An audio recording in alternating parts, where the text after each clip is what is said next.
Friends, நான் உங்கள் ஜிக்கி பேசுகிறேன். இன்றைய சமையலை பாருங்கள், நான் என்னென்ன பண்ணியிருக்கேன்னு பாருங்கள். இது வந்து மீன் குழம்பு. கொஞ்சமாக தான் வச்சுருக்கேன் பாருங்கள், எப்படி இருக்கு. ஒருத்தருக்காக வச்சேன், ஆனால் இது ஒருத்தருக்கே அதிகம். கவலைப்பொடி மீன் குழம்பு பாருங்கள் எப்படி இருக்குன்னு. கவலைப்பொடி மீன் குழம்பு இது ஒருத்தருக்காக வச்சுருக்கேன், ஆனால் இது ஒருத்தர் சாப்பிட்றது முடியாது, 2 பேர் சாப்பிட்லாம் இதை. ஆனாலும் பாருங்கள் எப்படி வச்சுருக்கேன், எப்படி இருக்க குழம்புன்னு. இது வந்து கவலைப்பொடி மீன் குழம்பு.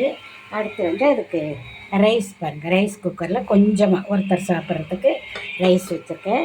இது இல்லாமல் பாருங்கள், தோசை. பிள்ளைங்க தோசை கேட்டாங்க, தோசையும் சிக்கன் கறியும் கேட்டாங்க.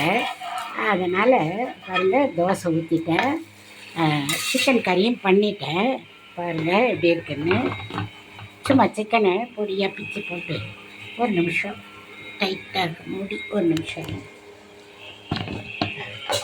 இது இருக்கு பாருங்கள். சிக்கன் கறி எப்படி பண்ணியிருப்பாங்க, பொடியாக பிச்சு போட்டு தோசைக்கு தொட்டு சாப்பிட்ற மாதிரி அதை பண்ணியிருக்கு.